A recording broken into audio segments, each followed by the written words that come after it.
Hey, hi. Welcome to Someone Else's Movie, the original podcast where an actor, writer, director, or nebulous industry figure gives a little love to a movie they didn't make. I'm Norm Wilner. I'm a critic, consultant, and programmer based in Toronto, and this is the other thing I do.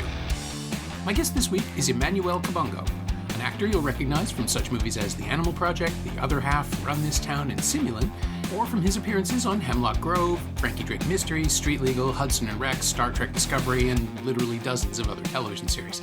He plays the title character in the new thriller Sway, a community leader whose perfectly structured life comes apart over the course of a day, starting with the disappearance of his brother. Opening this Friday in Toronto, it also marks Emmanuel's first credit as a producer, and you should check it out. Emmanuel chose Training Day, Antoine Fuqua's 2001 thriller starring Ethan Hawke as Jake Hoyt, a young LAPD detective who signs up for the worst day of his life when he rides along with the ferocious Alonzo Harris, a charismatic elder statesman who's either the best cop Jake will ever meet or the worst.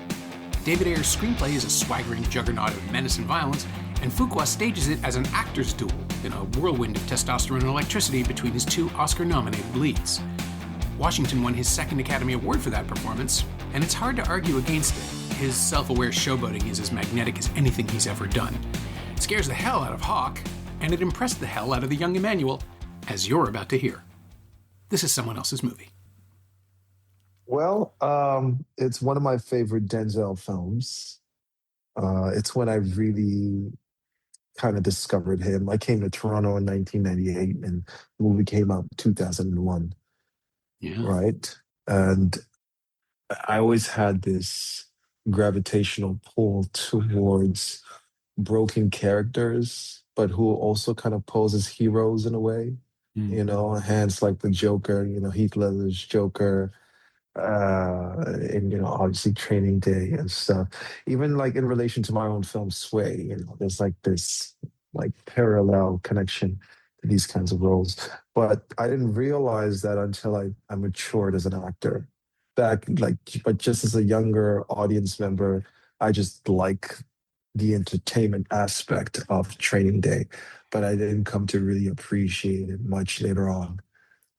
Okay. So yeah. That's what made me pick. So I had to think about that. Like, what movie are we going to talk about? And I'm like, there's these three. There's Training Day. There's The Dark Knight. There's Message from the King, and many other films that I really enjoy. But I'm kind of glad you picked this one. And I had to think about that. I'm like, oh, yeah. And then, realized only today. I was like, oh my goodness. There's so many similarities between Sway and Training Day, And I'm like, ah. Well, I mean, you're playing a character.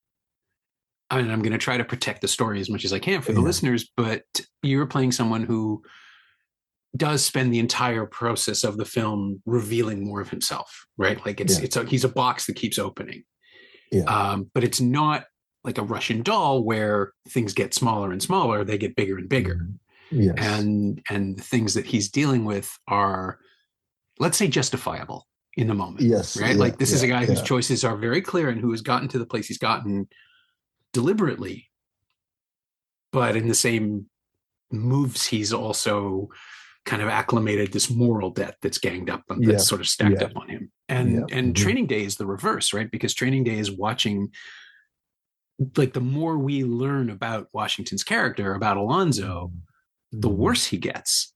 Yes. And it's the the thrill of seeing the next reveal with this guy. It's like, oh my God, it's going to be worse, whatever it is. And then just having Washington take such pleasure in the performance. That he really enjoyed it. He sunk his teeth into it from beginning to finish. From his opening line, even the first time we hear the characters on the phone call with Hoyt's wife, right? That's when we kind of were first introduced to him, but with his voice, right? He has that commanding voice throughout the whole film. So it's an actor's dream. Yeah, like he's playing a seductive character. But the genius of Washington, and it's this thing that like David Ayer has been writing and rewriting this script ever since, End of Watch is about the same thing, and the one with Keanu Reeves that I can never remember the title of, and Harsh Times, the one with Christian Bale, and like they're all about world weary experts bringing in the new guy and the ride along experience of the increasing chaos and all that. But Training Day, for a couple of reasons, like Fuqua is another one. Antoine Fuqua being the director on this one, and having Washington playing Alonzo Harris, like what you get is someone who doesn't care if he wins you over. Because, and apologies for people listening to this who haven't seen a 25-year-old movie, he's not looking to recruit Jake. Like the Ethan Hawke character is a stooge, or he will be. And so the last time I saw Training Day was when the 4K disc came out, and I don't know if you've seen the new master, but it's beautiful. It's a tremendous remastering job. It's gorgeous. And what you get is the sense that you're watching this descent into hell, but with the most energetic and cheerful devil you could ask for. Yeah. Because at this point, he's done this a million times. He's all the dialogue is rehearsed. That early moment where he says, "Get the tub ready," which, pops in subsequent viewings, is like, this is machinery for him. Yeah. He's just really enjoying watching this one guy fall victim to him. And then in Ethan Hawke's performance, you get this full understanding of the depravity that we're watching. I think, as much as Washington was pushed as best actor and won the Oscar, I think it's Hawke's movie. And without Hawke, you don't, we start with Jake and we end with Jake. Yeah. And without Ethan Hawke playing that role and showing you through this half coherent haze of, drug-addled mania, we truly understand how terrifying Washington's performance is. Like what he's doing only works because of how Hawke reads it, right? Like it reads to us through him. And Antoine Fuqua, who loves excessive storytelling, like, the Magnificent Seven remake pauses for 10 minutes of just full-on shoot 'em ups. Here, he's controlled because he's got to keep the Alonzo stuff at a remove for the first half, and he can't go big until Washington does. And it's this great balancing act between the two of them. And it's just like, it all comes back to Denzel. He is the absolute lodestone of this picture. But the tension that rises around him, that he creates and then steps away from, it's just this beautiful, like, I don't know if it's his best performance, but it feels like it is when you're watching it. Yeah, it's a game of chess when you really think about it. And as a performer, I think about what Denzel, I think, had to go through while preparing for that. I think he was in his 40s when he did that role, if I remember correctly. 25 years ago, yeah. And already well seasoned as an actor. And so I think Denzel's from New York as well, too, right? And so you're playing this character well layered from California. I lived in California too. So just, seeing all these staples in the movie and, seeing some not repeated scenes, but repeated settings like Echo Park, for example. I'm like, oh, how many times did they go around Echo Park, to shoot a different scene? I could only imagine for the performer the kinds of questions you have to ask yourself. How far do you allow yourself to go into this world and allow yourself to get lost? Because he allows himself to get lost, and he allows himself to, I don't feel like he's playing a role. It's almost like the role is playing him. It's almost like did David Hayer, when he was writing the script, was he writing it specifically for Denzel? Did they know each other when the script was being written, or it just so happened, with the movie magic and the film gods, that when this landed in his lap, it's like Kobe Bryant. You work out and work out and work out and work out, and then when it's game time, you just allow the game to flow. But you have to be prepared. And movies before that and stuff, I definitely think prepared him to do the job that he did. And instead of him, it's like a kid Right. I worked with kids for a long time, and when you watch a kid in flow with creativity, whether it's sports or painting, they stop trying to be perfect, Yeah. and it just flows. And in their imperfection, like that's when that art is created. So sometimes I question myself: was how many, how much of this script was also improvised? Yeah, I wonder because You know? originally Yeah. this was the thing that I was surprised at the time to find out. It was originally produced, or not produced, but it was originally developed for Samuel L. Jackson and Matt Damon. Get out of Yeah, here. yeah. What? Fuqua didn't even come on until Washington took the part, and he like Really? Washington wanted to work with Fuqua, who had just made I think I the Replacement see. Killers. Yeah. Yeah. See, I didn't even know this information. Yeah, Interesting. yeah, yeah, yeah. Interesting. It's a fascinating story because, Yeah. I mean, I've got the Wikipedia page open just so I get the names right here, but Yeah. Eminem was going to play Hoyt for a minute, but then he turned it down Yeah. because he wanted to make 8 Mile instead. So he was busy doing that. Wow. Yeah. Tobey Maguire, Paul Walker, Freddie Prinze Jr., Ryan Phillippe, and Scott Speedman all auditioned after Damon bailed because I think he was working on, like, he probably got born around that time, the Born Identity. Yeah. But Yeah. Yeah. but the chemistry of Washington and Hawk, but also Hawk and Eva Mendes and like all the other like Yeah. the knock-on Yeah. effect, The pieces. they're all It, just so perfect. yeah, even Dr. Dre and Snoop Dogg. That's It's right. really interesting that Eminem was also interested. You would have had these three artists, that really, really made it big in the 90s and the 2000s, and to try to imagine the film with, I'm sure it would have been good, but with Samuel L. Jackson as Alonzo and Matt Damien as Hoyt. I don't. That's a different film. We're watching a different movie. Yeah. Where the sensibility and the vulnerability that Hoyt brings. Uh, uh, it's like he's got there's this innocence to him, but there's also this like boyish, like uh, I'm not afraid. I'm fearless, but at the same time, I'm respecting. I think it was Ethan Hawke's big like first film with like somebody at that caliber. I think I remember him saying something like that, and how much he learned just performing with Denzel, you know. And I'm sure Denzel did the same thing, learning from him too, right?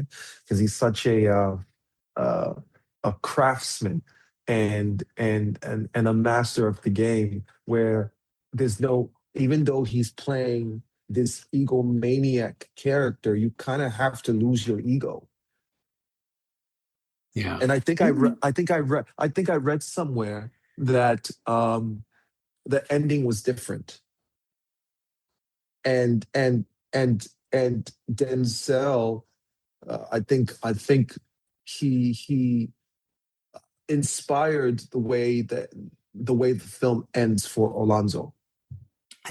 I believe I, you're right. I'm sure there's something yeah, about that in the yeah, maybe the yeah, commentary track or yeah, something. yeah. There was apparently a rewrite about like how the ending was originally, and Denzel putting in his two senses and having like Alonzo go out the way he did.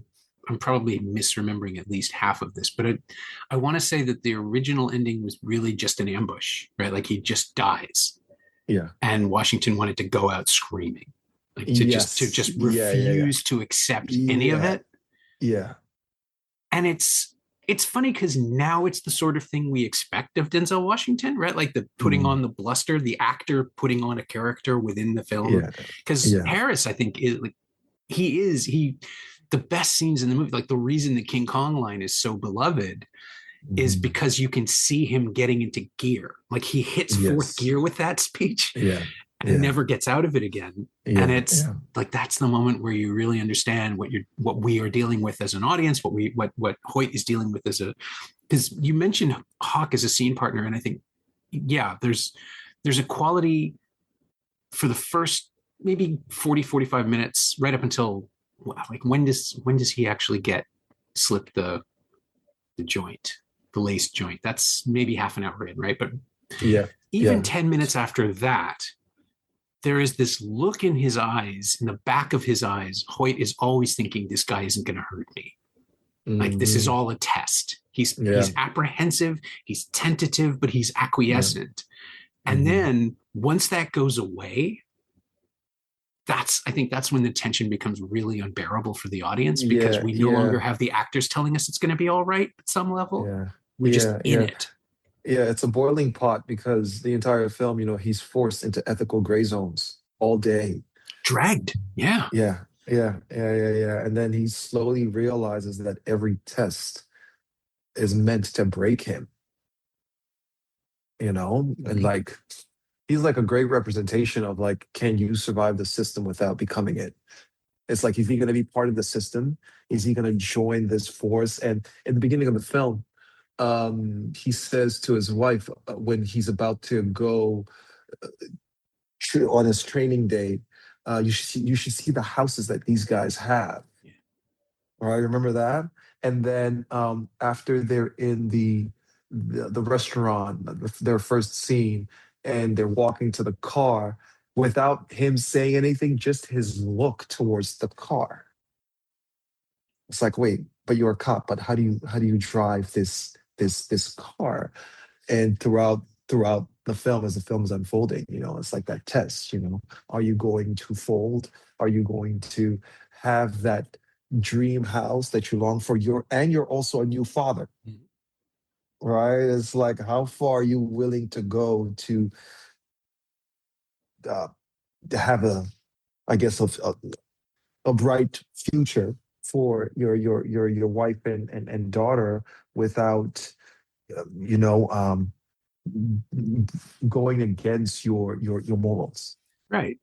And this is, of course, at a time when, cops were still unambiguous heroes in movies, where it was Mhm. like, this was actually challenging to imagine both a movie about a corrupt cop and also Denzel Washington playing a corrupt cop, because Mhm. again, inherently the man projects righteousness and like solidity, stability. Mhm. As an actor, you love watching him go off because it's Yeah. fun, but you also understand how good Washington is at selling a stoic presence and just sort of being the centerpiece of something. And here he's Yeah. he's the marble bouncing around the room, breaking every window. Yeah. Yeah, he's definitely enigmatic in his performance. When you take down the character of Alfonso and you really think about it, uh, Sway, is he a villain or a product of the system? And in a way, he's both. Because the system enables him. But the film it's clear that Alonso chooses power over principle. Yeah. Well, I think he And is the system at this point, right? I think yeah, he yeah, is the yeah, establishment, yeah, yeah. at least in I run. What's his. the line? King Kong ain't got shit. You think you run shit? What's the line? Yeah. I run shit. I'll put cases on each one. Wow, man, I love that line. Yeah, Yeah. yeah, he is the law. Yeah, Yeah. And you actually want him to win for about half the picture. He's such a yes, charismatic exactly. character. Yeah, yeah, Um, yeah, I don't know that he's a villain. I don't know that. I mean, he yeah, is. He absolutely is by yeah, the end of it. But yeah, I yeah, don't know that he sees himself as a yeah. villain. He sees himself I don't think he as a does. pragmatist, right? Like, he's doing Yeah, whatever it takes yeah. to keep order. Yeah, he thinks he's necessary. And you're right, he doesn't see himself as somebody who's villain, right? It's like there's a line that he says to Hoyt when what was it again? Um uh Hoyt questions him about something, and he tells him, I have 15,000 years of cases that I've put in. What have you done? Right? So Hmm. in a way, yeah, he's done good for the system, but it's like, the system has to turn a blind eye, because at the end of the day, he is cleaning up the streets To a certain point. to a certain degree, Yeah. right? There's another line he says to Hoyt, let the garbage men pick up the garbage. We go after the big fish, So it's like, okay, but yeah.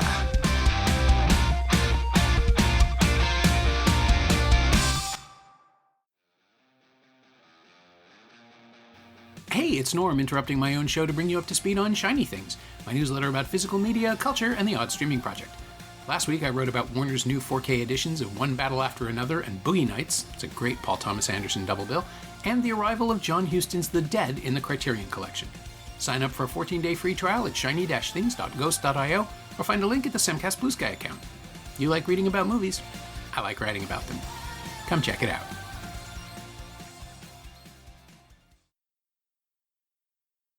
The larger moral question is always, what are you letting slide? Right? It starts with Jake and wanting a better house and a nicer car. And this is also, what was it, 3 years maybe after Copland? That one was Stallone, purported to be an expose of the disconnection between New York City police officers who live out of the city and don't really engage, and they're in this protected suburb. And it turns out, of course, they're all corrupt because that's how elite police forces work. Here, you get glimpses, and that, like, the casting in the corners is so great too, because all the other police are Scott Glenn and Tom Berenger and Raymond J. Barry and Harris Yulin, and they're all character actors who we've seen running around with guns and badges before. So you just fill in the blanks of, oh yeah, these are movie cops. These are just they're fine. They're they're going to be the ones that Jake can turn to. And then within 2 minutes, he's completely isolated from all of them. He's just in a car with this one guy who has the absolute power and control over everything that's going to happen, has already arranged it. There's nothing to be done. You're on this roller coaster and you can't get off of it. And ultimately, like the thing that, and I love this so much, the thing that gets Jake out of trouble is his humanity, is screaming, I have a daughter. Like just, that absolute terror and panic. And he throws away the police identity. He doesn't try for authority. He just says, don't orphan my kid. At the heart of this film, when you really look at it, it's love, right? Denzel, the love to either the love of power or the love of, because he has a son in the film too, right? And then you have the Mexican gangsters who love their little niece or little cousin, right? And like what's pulling at everything is the love of family, the love of survival. And then when you look at Jake and you pose a question, is he a hero in the film? He's not heroic in the traditional sense. He doesn't have like superpowers, but he survives without surrendering himself. And the film treats it treats integrity as resistance, not dominance. And it makes dominance a pretty effective tool, right? Like it is hard to resist the things that are happening because, again, like Alonzo's been doing this for a really long time and all the pieces are set in stone, right? He's not interested in changing up the formula or doing anything that's going to disrupt the way he lives. He seems pretty happy, right? Like he's And then there's this other. I was thinking about this question as I was preparing for our call. I was like, wait, is Alonzo really our villain? Or our antagonist? Because like he's running away from something. He's trying to escape something.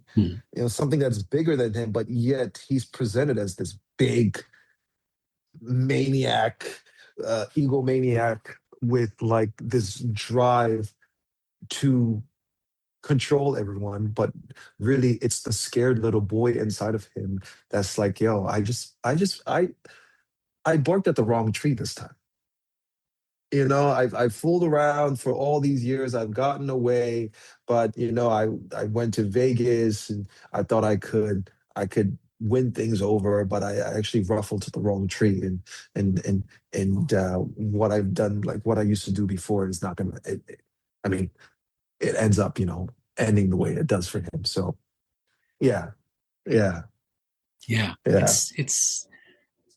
he's the author of his own downfall, which makes him like almost a Shakespearean tragedy in sunglasses. But he has such certainty, and I think that's the quality Washington brings that maybe Sam Jackson wouldn't have. I love Sam Jackson dearly, but he would have been a little older. Hmm. and a little familiar. Like by 2001, we were all really used to Samuel L. Jackson monologuing. It was, Hmm. and Hmm. he's like among the best at it. Hmm.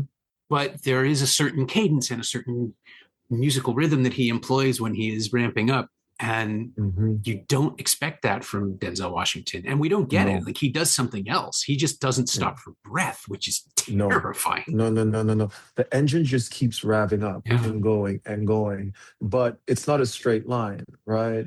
It's like, uh, it's it's not predictable. hmm. And that's the thing. You're hit with surprises left, right, and center. You're not sure what you're going to get in the end. Uh, yeah, yeah, and he's always had dominant performances, like in Malcolm X, Philadelphia, Cry Freedom. But in this one, it's like a sense of controlled righteousness, Yeah, and like there's like he's got a spine, an ethical spine, even when it's flawed. He believes in his like this is who I am, and I won't break for anybody. And the scariest thing about that is he's so convincing, and he believes in he's so corrupt that you forget Denzel, and he's so good. Yeah, like the corruption is just so convincing that you forget, and it's almost in a way a little dangerous and unfortunate when some actors are so good in specific roles that sometimes as an audience member it's hard for you to see them in other roles. You kind of subconsciously try to pick up on like those nuances that they had on in this Oscar winning performance that's like don't forget he's still a performer, you know what I mean? And for the actor is it's like okay, do I try not try but consciously or subconsciously, how do I disconnect and completely let go of my performance in Training Day and really take on this new character, like in Gladiator, or let's see what he's going to do if with Black Panther, if he's going to be in that, you know what I mean? So it's yeah, yeah. yeah. It's funny. I think that like weirdly, having watched like pretty much everything, I'm Mm. old enough that I started like I saw him on St. Elsewhere, like when it was airing, Yeah, and just like who the yeah, hell is he? He's amazing. yeah, yeah, Um, the fascinating thing about Training Day is that it feels like the pivot for him in a way that loosens him up somehow, or at least lets yeah, him chase looser things. And yeah. so you get stuff like Man on Fire, where he Hmm. is very still, but incredibly brutal and violent and carrying Yeah, this weird energy that you never really understand, which is, yeah, again, a remake of a previous movie, an existing novel. And he just brings something completely different to it, which is yeah, this furious death wish. yeah. Let him go. Like they opened, like it's like you open the valve, like you let him loose. Prior to that, he was the safe hero Yeah. in like the moral center in what you would call it, Oh, like the Hurricane or Malcolm X or Cry yeah, Freedom, Philadelphia, Glory, Philadelphia, yeah, Crimson Tide, and right? then in Remember the Titans and Malcolm X, he was the noble authority, and like the righteous lead you trusted even when flawed Mm-hmm. and stuff, but like playing this corrupt cop and I mean a manipulator, a predator hiding behind charisma and power. You're right. It allowed the audience, and it doesn't hurt for him being handsome. Sure. Yeah, it doesn't Oh yeah. hurt. Being very handsome and carrying this charisma. I don't think charisma is taught. It's something that you're born with, and it's innate in you. And so playing this playing the villain allowed him to be a bit more irresistible. Yeah. And I think It's once, fun. Yeah. yeah. And I think Yeah. once he understood that it wouldn't alienate audiences, he Yes. could explore that some more. So, I mean, he gets to do for whatever reason, my brain is always telling me American Gangster happens the next year, but it's like 4 or 5 years. It's 2007. It's Yeah, a long way yeah, off, yes, but yeah, that is a hell of a role for him. And I yeah. think without Training Day, he doesn't have the confidence to play somebody like that. No, no, And the idea no, that Denzel no. Washington lacks confidence is so weird to me. Yeah, it is. Yeah, yeah, But yeah, it is like there's this thing that happens with Training Day where he realizes like he can let the audience in on the performance that he's giving without yeah. losing the story thread. And so Yes. he gets to have like elasticity and fun. There's stuff like, Fun. You're right. yeah, I don't think Gladiator 2 needed to exist. It's not Yeah. necessarily like that movie doesn't cry out for a sequel. But then you see Mhm. him and it's like, oh no, no, this is great. Let's have more. Let's just keep going with where we are now. Yeah, yeah. I definitely think Hollywood uh saw him a lot more differently Mhm. after Training Day, not Oh yeah. just dignified, not just inspirational, but volatile. Yeah. It's what he does in Yeah. Fences too, right? Like even though Yes, yeah. he's kind of he has to be subordinate to the play because August Wilson's text is so Yeah. like he's not going to mess with it even as a director. He's not going to Yes. touch the structure, but he still Yes. makes sure that we understand like this guy, this is how he fights. And Yes. it's not Yeah. working for him the same way it didn't work for Yeah. Alonzo. Yeah. There's But a I difference vulnerability. Mhm. There's a difference. There's a different layer of vulnerability that allows the performer, the artist, to show. It in a way, I feel like pre Training Day, this is how people viewed me because I'm viewed this way. Yeah, But yeah. post Training Day is no, this is actually what I can do. This is within my toolbox, Man on Fire, American Gangster, The Equalizer, Flight. And the fact that, he won Best Actor for it. Some people argue like, oh no, he should have probably won Best Actor for Malcolm X. And I get it, or like other things, but like it wasn't just, even though it wasn't a biopic, because like a lot of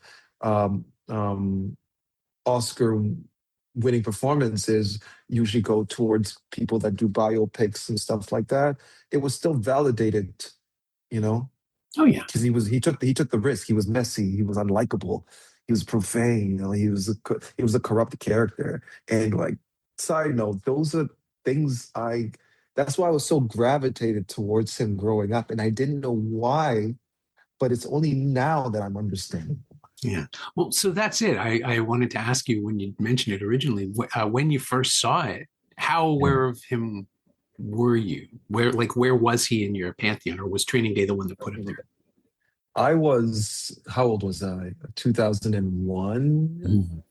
Oh my goodness. I was 11, 99, 12, 13, 2014.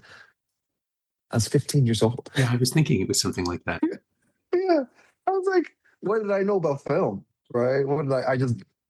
I knew that my mom went to Blockbuster and rented these movies. My mom was the one that went to Blockbuster and rented Training Day. Right? It's not like I went to the theaters and watched Training Day. I mean, the first movie I watched in theaters was Snow Day, right? But it wasn't like all these movies that I watched. Was my mother going to Blockbuster and renting these films. So she was the one that discovered Denzel, and she was the one that brought him home. And she was like the one like, watch this actor. He's really, really good. I really, really like him, you know. And then it wasn't until I went to theater school and started taking acting workshops for film and TV that my acting coach would be like, you need to watch old films, watch older films, like watch old films of some of the actors that you really, really appreciate. So I went back and watched like his first stuff, like Cry Freedom, or Malcolm X.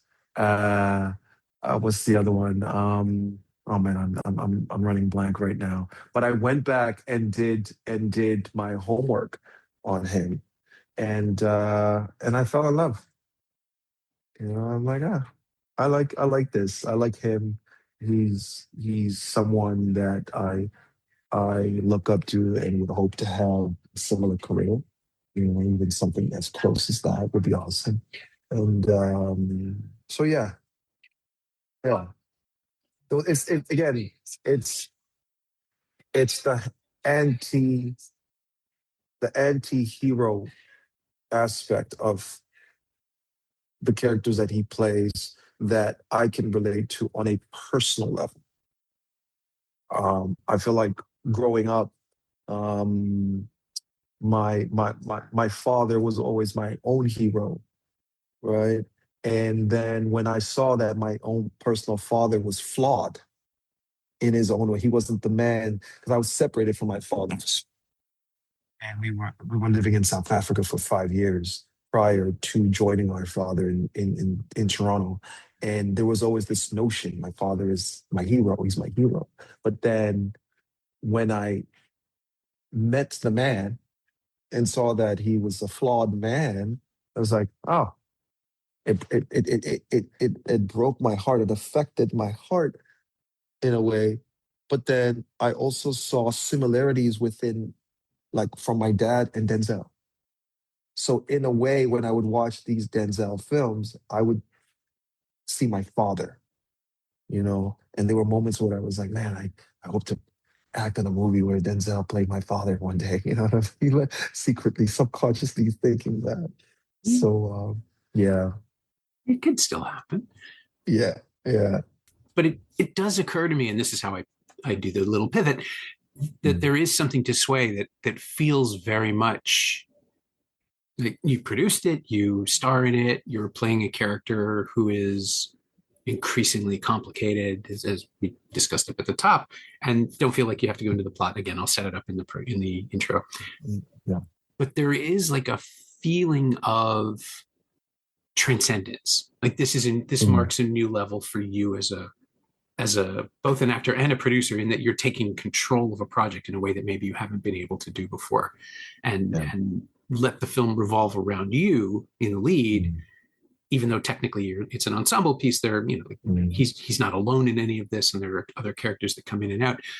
It struck me when you said Training Day and Sway do have these commonalities. Like, of course they do. Yeah, that there is a sense of someone trying to hold everything together, and that requires a charisma from the actor that maybe you aren't always allowed to show. And was that it? Is it the same kind of revelatory experience for you, having made that movie, that it seems to have been for Washington on Training Day? Do you feel like you hit a new gear?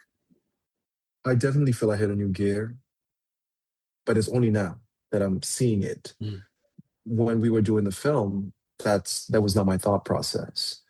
When we did the movie, my goal was I just really want to make a feature film. I get a lot of opportunities to audition for a lot of these feature films that go on and do really, really well. And it's always, hey, Emmanuel, you're a good actor, but we're going to go with somebody else with more experience. We're going to go with somebody else who's a little older. And that's been my journey for a very long time. And so I wanted to take the bulls by the horn and say to myself, I don't want to wait for the opportunity to be presented. I want to create the opportunity for myself. And one of the key moments that actually inspired me to go after this was Ingrid Beningen. Remember our little film? The Animal not little Project, film, yeah, but of course. the Animal Project. And I remember how Ingrid this was the first time she was working with actors. Like, prior to that, she was working with her family, her children, and real people.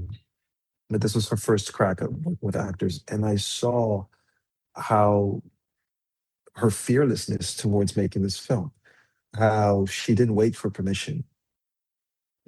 She got it. I think she got some funding from Telefilm. I think she did, and put in her own money and just went for it. And I thought to myself, if she can do it, why can't I do it? So it first started off with me producing a web series, Teenagers, which got me my first Canadian Screen Award nomination. And then it led to me producing some short films. But then in the back of my mind, there was always one day I would like an opportunity to produce a feature. And what was that going what I didn't realize, didn't know what that feature was going to be until I read Sway, formerly known as Spiral, from Charlie. And Charlie and I just gelled prior to reading Sway because we love Christopher Nolan.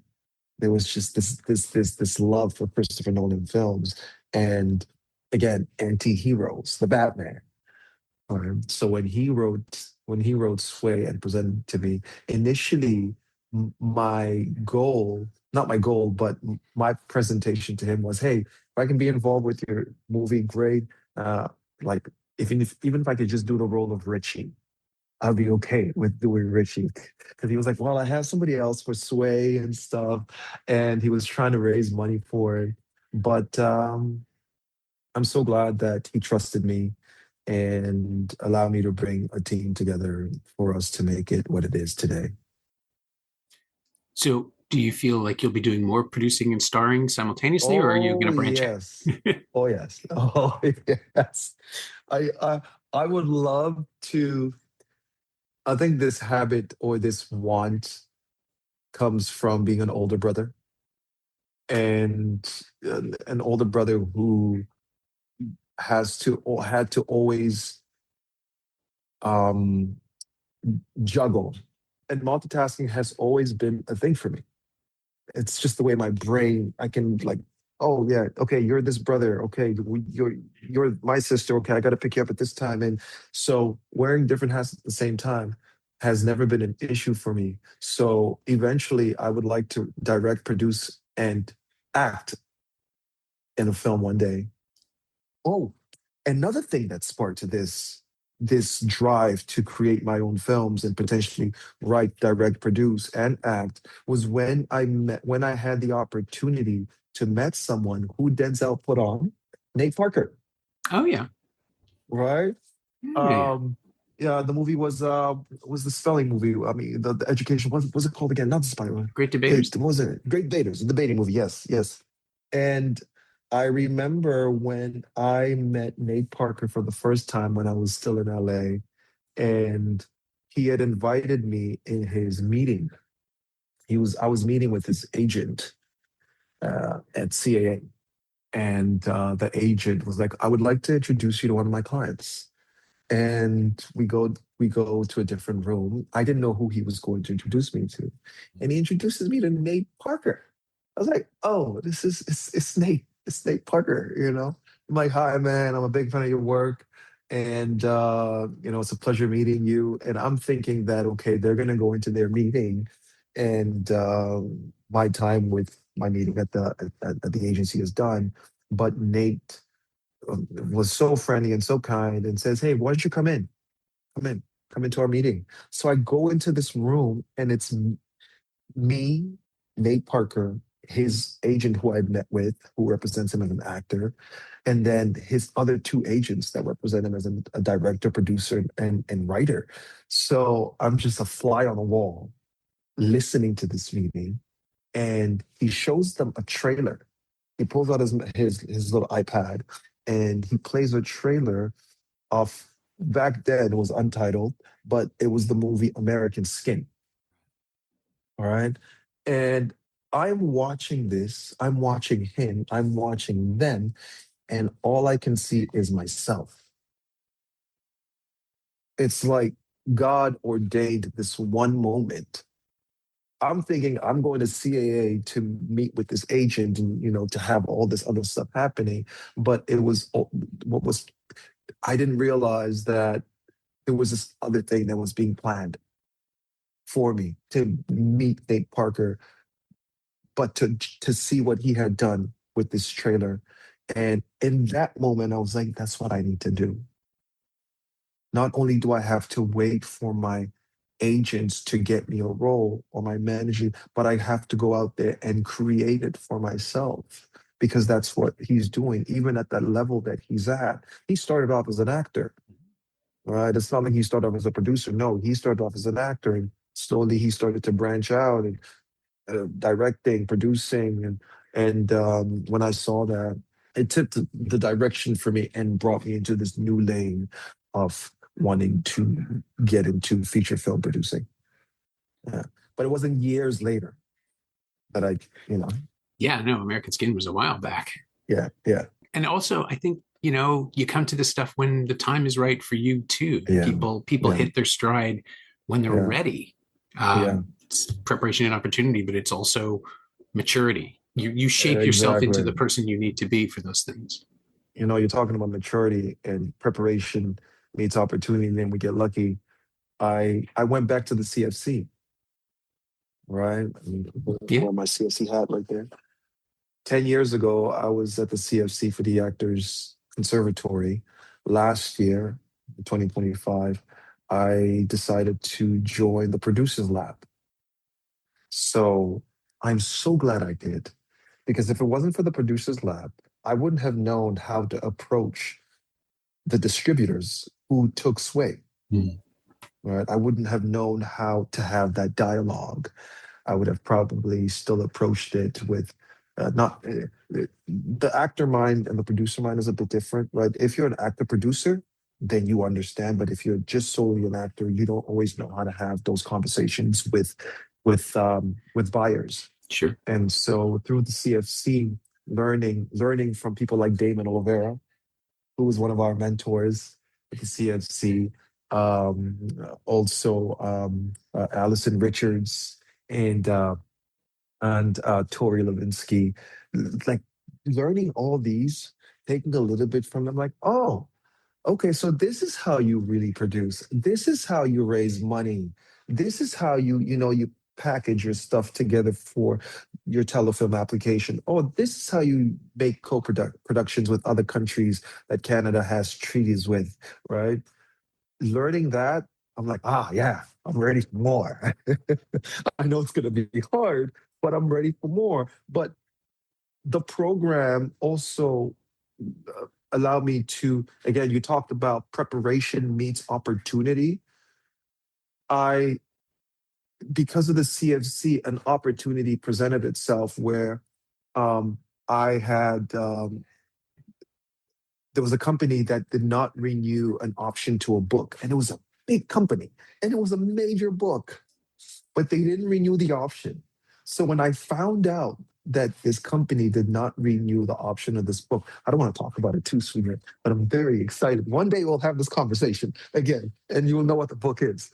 When I found out that the company did not renew the book, I went back and learned about I went back and all the stuff I had learned at the CFC when we were talking about how to get how to option a book, how to negotiate a deal with the agency and the writer, and how to package it.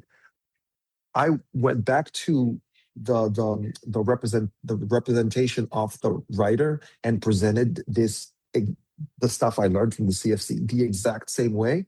And they were like, okay, yes, we can probably structure a deal, but who else do you have attached? It just so happened that there was somebody else that was after the same book. Right. So I ended up getting in touch with that other producer, and we formed a connection and we formed a partnership. So the two of us went back into this agency and presented a package, and we optioned the book. Mind you, 2 years before that, I was given another opportunity to option a book. I had no idea what I was doing. I lost out on the option. Right. Somebody else came in and bought the option, but I didn't know what I was doing.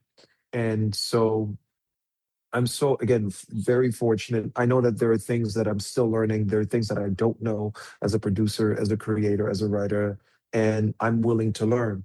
And I'm not going to go around thinking or pretending that I know it all. No, there's still a lot of things that I'm learning and unfolding as a creator, and I'm not afraid to ask for help. God, no, I mean, that's the most important thing. Yeah, People who steamroll over everybody else are just going to end up hitting a wall because that's a yeah. bad metaphor, but you know what I mean? Like you've got Yes, to yeah, take in feedback and you've got to get help when you need it. yes. So I'm trying to my brain is like, well, if only Alonzo had asked for help. That's not him. That's not his deal. No, no, no, no, no. he's the help. He's all the help he needs. Yeah, I believe Washington does. Like, he feels like a Yeah, good collaborator. He knows what he wants to yeah, do, but I'm sure he's open yeah, to yeah, stuff. yeah. And when you do that, you get something that's got more than one voice in it. So you've got like a richness of experience and insight. So yeah, I'm well, I want to ask what the book is, but I know I can't, so I'm not going to. Yeah, I'm yeah, assuming it's yeah. not like The Shining or something. But No, no, but what I can say is the writer is Canadian. It's a Canadian writer, and it also kind of takes place in Africa as well. All right, so that's what I want to share for now. My mom's taught me some great lessons in life. Don't speak too soon. Don't put the cart before the horse. Wait until it's done, then you can talk about it. I'm like, okay, mom, okay. But yeah. my thanks to Emmanuel Kabongo, whose new movie Sway opens in Toronto at the Cineplex Yonge Dundas and Morningside Theatres this Friday, January 30th. Thanks also to Ingrid Hamilton. She knows what she did. You can find Emmanuel on Instagram at mkab, EMMKAB, and you can find Training Day on 4K Blu-ray and DVD from Warner Bros. Discovery Home Entertainment. It's also streaming on Crave and Paramount Plus in Canada, and available to rent or buy on various VOD services across North America. You can find me on Blue Sky at Norm Wilner, and you can find this podcast there at Semcast, SEMcast, and on the web at someoneelsesmovie.com. The first year of the show is still available for just $20 at payhep.com/semcast. That's the first 52 episodes of Someone Else's Movie, 40 of which aren't currently available anywhere else.